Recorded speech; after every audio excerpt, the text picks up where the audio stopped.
Headline inflation moderated to 2.2% in the first quarter, as expected.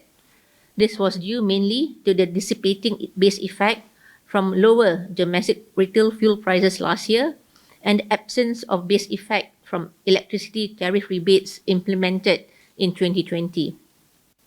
In line with expectations, core inflation increased to 1.7% during the quarter, reflecting price adjustments after a period of subdued prices amid the high cost environment and improving demand. Correspondingly, price increases were more broad-based during the quarter. Nevertheless, the CPI items with above average inflation rates are largely reflected by supply-driven factors. For 2022, headline inflation is expected to average between 2.2% and 3.2% for the year. Core inflation is expected to average higher between 2 and 3% in 2022, reflecting the improvement in economic activity and continued cost pressures. The inflation outlook, however, continues to be subject to global commodity price developments arising mainly from the ongoing military conflict in Ukraine and the prolonged supply-related disruptions, as well as domestic policy measures on administered prices.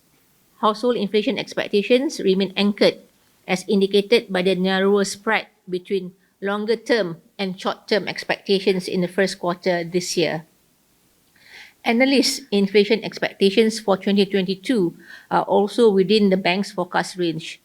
Long-term expectations, captured by the average over 2023 to 2027, remain anchored close to the actual historical average inflation. These rising prices and higher inflation is a global phenomenon. I think Malaysia is not unique in that situation.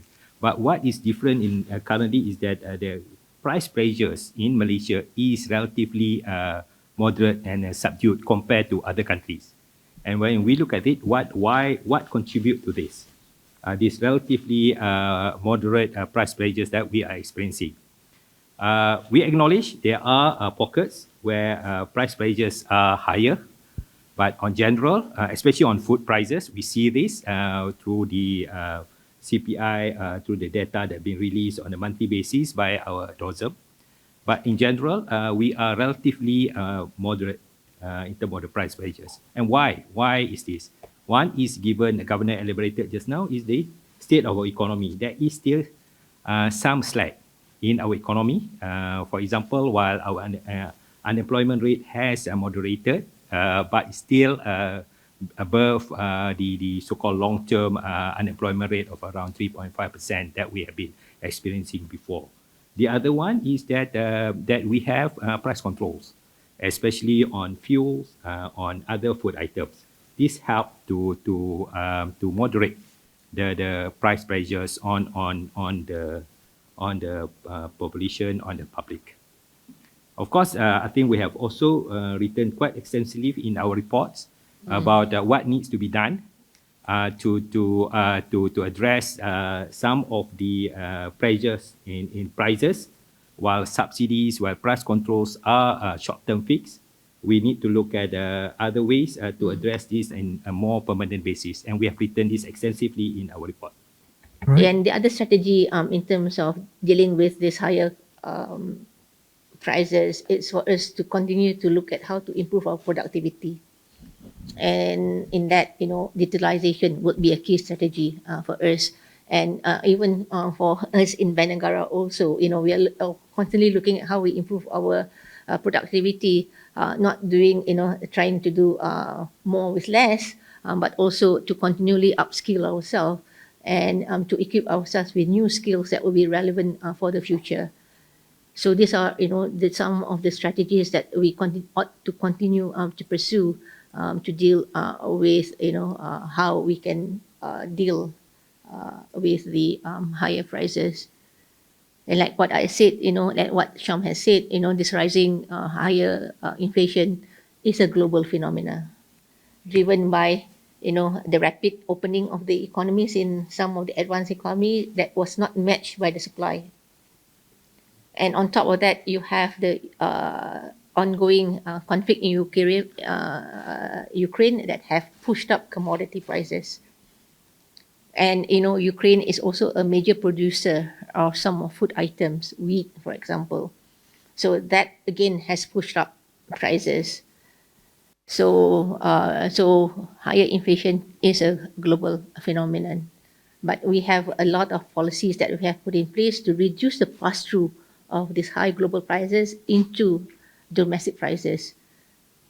But these are short-term policies.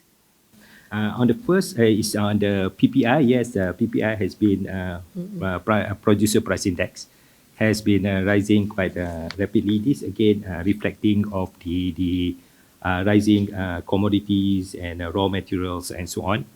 And we have been watching this very carefully, especially in terms of the so-called pass-through of these rising cost pressures on businesses and how to what extent the businesses will pass through these to final prices to consumers. So far, the pass-through has been relatively, there have been some pass-through, but has been relatively contained. Nevertheless, we continue to watch this carefully because I think at the end of the day, what from Bank Negara perspective and from a monetary policy perspective is to ensure that the inflation will not get out of control, including the inflation expectations, which we actually which Governor touched in the presentation. So far the pass-through has been contained because of again where we are in the state of our economic recovery. There is still some slack, as we say, in the economy. So that helped to contain. And this differentiates us with, for example, the US. Because the US, you can see where their labor market is very, very strong. So, and that translates into higher wages, demand, strong demand, and so on. So these are the indicators and factors that we are looking at.